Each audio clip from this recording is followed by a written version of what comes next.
Cine Recap PH. Maligayang pagbabalik sa Cine Recap PH. Warning, spoilers ahead. Ang pelikulang itatampok natin ngayon ay ang kwento ng mag-asawang balak magpakasal sa isang isla sa Pilipinas na nauwi sa gulo matapos silang atakihin ng mga pirata. Ang pelikulang ito ay ipinalabas taong 2022 na pinamagatang Shotgun Wedding.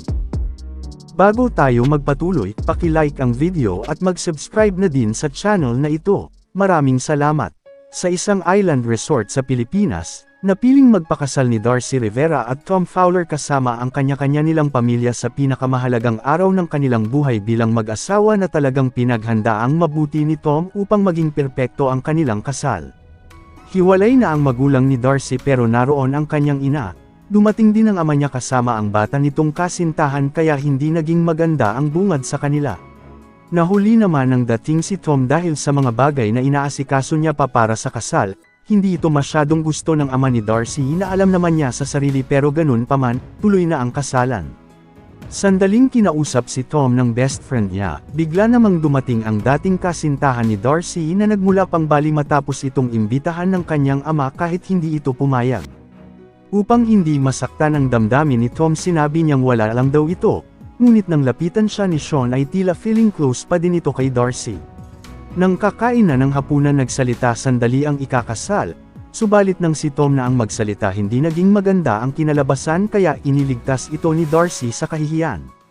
Kinabukasan, naghahanda na ang lahat para sa magaganap na kasal sa isla, isang barko ang dumating na tila may hindi gagawing maganda.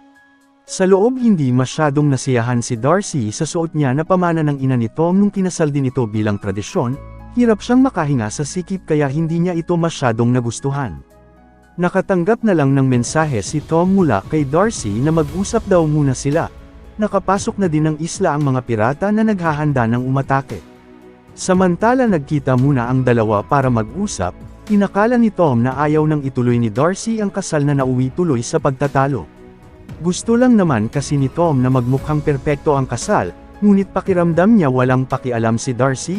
Gusto lang din kasi ni Darcy na simpleng kasal lang, ayaw niya ng masyadong magarbo. Sa reception nataranta na ang pamilya ng dalawa dahil wala pa din ang mga ito kaya hinanap na sila ng namamahala ng resort, hindi pa din natapos ang pagtatalo ng dalawa na lalo pang lumala.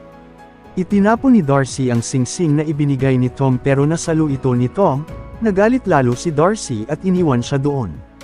Sa ibaba nagsimula ng umatake ang mga pirata na ikinatakot ng lahat at pinapapunta sila sa itaas. Nakarinig na lang si Tom ng mga putok ng baril at nang tingnan niya nakita nitong hinostage ng mga pirata ang pamilya nila at mga bisita kaya balak niyang balaan si Darcy. Pinapunta ng mga pirata ang lahat sa pool upang malaman kung kumpleto lahat ang mga ito mula sa mga pangalan na nakasulat. Balak sanang lumaban ni Sean ngunit tinutukan ito ng baril dahilan ng pag-atras niya. Matapos mailagay ang pangalan ng bawat isa nalaman ng mga pirata na wala doon ang mga ikakasal, nagbanta ang mga ito na pag nakatawag ng pulis ang mag-asawa ay papatayin lahat sila kaya sinabi na ng kasintahan ng ama ni Darcy kung saan niya huling nakita ang dalawa. Samantala pinuntahan ni Tom si Darcy para ipaalam sana ang nangyayari pero nagagalit ito sa kanya. Patungo na din doon ang pirata kaya sinira na nito ang pintuan upang makapasok dahilan ng masugatan ito. Takot pala si Darcy sa dugo kaya pinatahimik ito ni Tom at pinaalam ang nangyaring pagsalakay ng mga pirata sa isla. Ayaw pa sana itong maniwala pero nakarinig sila ng putok ng baril kaya agaran itong tumawag para sana humingi ng tulong ngunit putol ang linya ng telepono, wala ding wifi at sa pagkakaalam ni Tom mahirap ang signal sa isla. Naisip ni Tom na buksan ang tubig sa banyo upang pagpasok ng pirata huhulihin nila ito gamit ang kurtina. Hindi sang-ayon si Darcy at iminungkahi ang nakita niyang hairspray na isprayhan na lang ang mata na sinang-ayunan naman nito bilang gawing flamethrower. Ayaw na namang pumayag ni Darcy dahil sa madaming prosesong gagawin na nauwi na naman sa pagtatalo ng dalawa. Nakapasok na din ang pirata kaya agarang nagtago ang mga ito na hindi pa din nagkakasundo sa gagawin. Pagpasok ng pirata sa banyo ginawa ni Tom ang plano niya pero siya ang naisprayhan ni Darcy. Dahil doon napabagsak ito ng pirata habang sinusubukan naman ni Darcy mag-spray pero hindi umubra dahilan nang mahuli ang dalawa at isinakay sa sasakyan upang dalhin sa kanilang leader.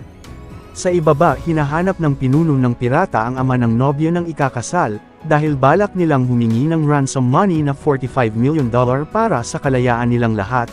Tatanggi sana ito na wala siyang ganoong kalaking halagang ngunit alam pala ng mga pirata kung gaano ito kayaman na tila may inside job na nangyayari. Ganoon pa man, ayaw niyang magbigay hanggat hindi niya alam kung nasa ligtas ang anak.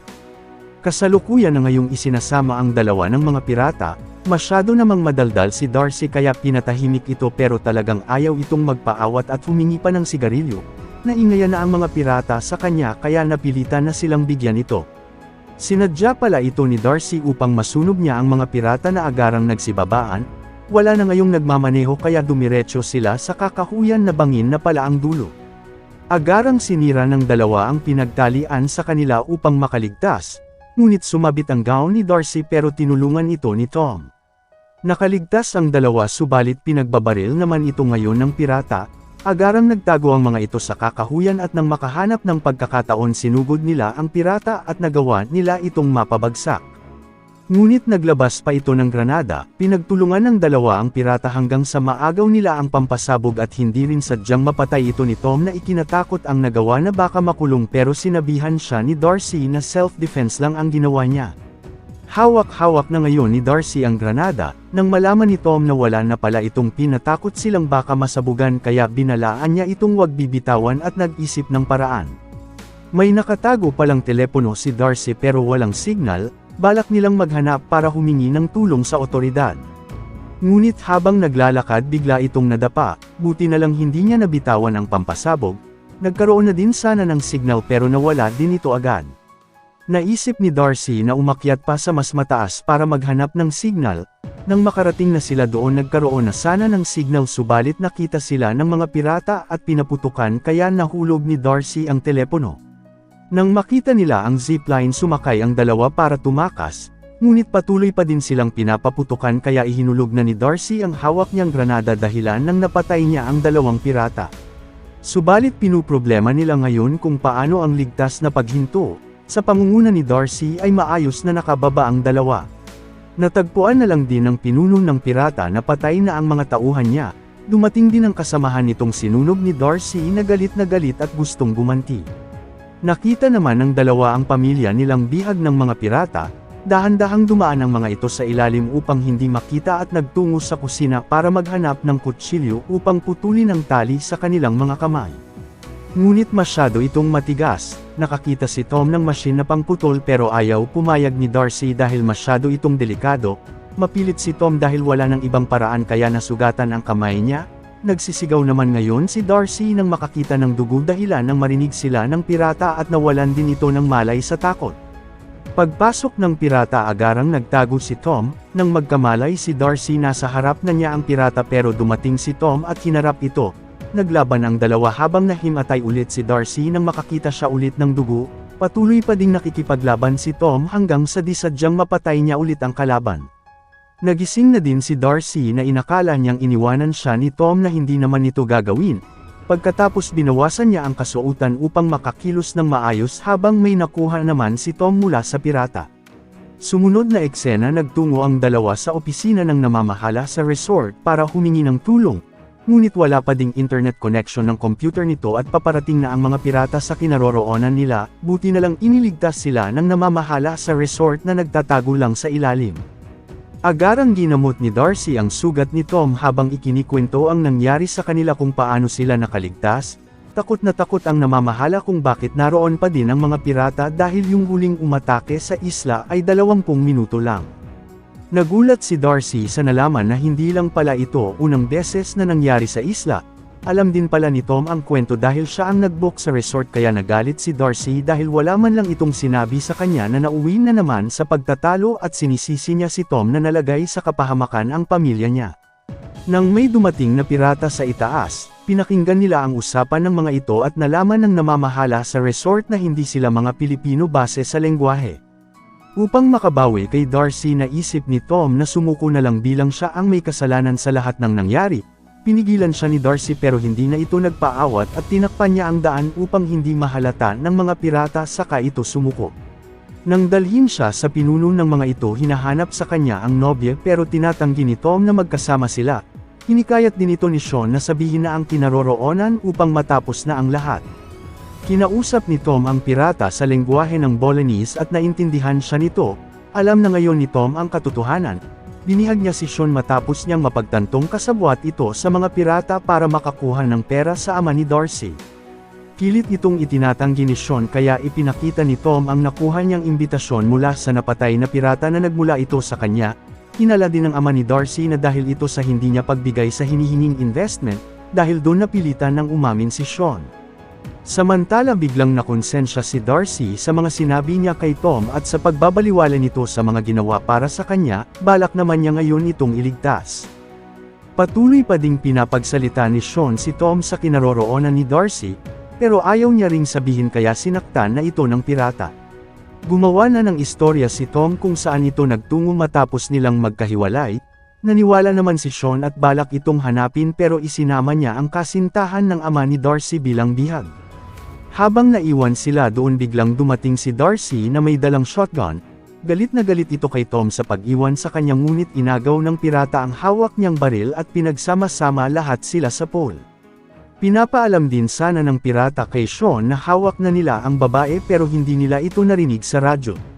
Nalaman na din ni Darcy ang katotohanan na si Sean ang may pakana na itinuturing ng anak ng kanyang ama. Subalit ipinagtataka nila kung bakit isinama pa nito ang kasintahan ng kanyang ama samantalang hostage na din ito doon.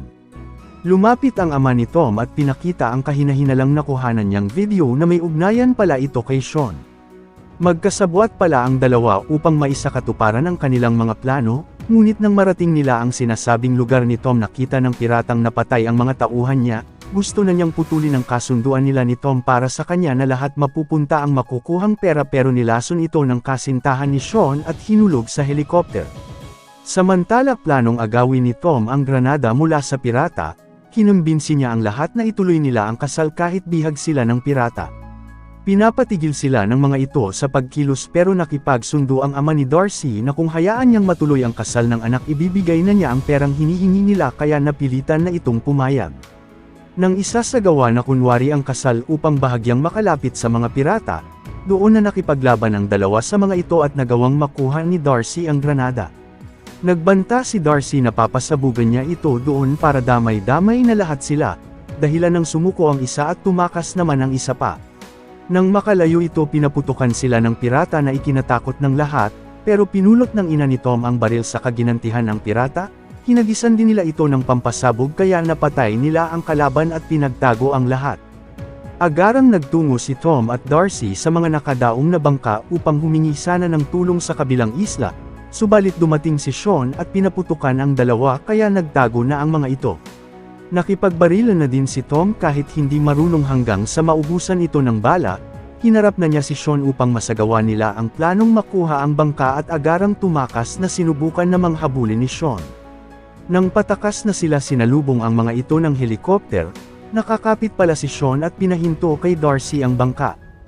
Hindi sana susunod si Darcy pero pinagbantaan nito si Tom na babarilan kaya inihinto na niya. Nang balak tuluyan ni Sean si Tom pinaandar niya ulit ang bangka upang mahulog pero matindi ang kapit nito. Naglaban si Sean at Tom subalit biglang bumukas ang parasail kaya napunta ang dalawa sa ere. Pinaputukan din si Darcy ng kasabwat ni Sean mula sa helicopter.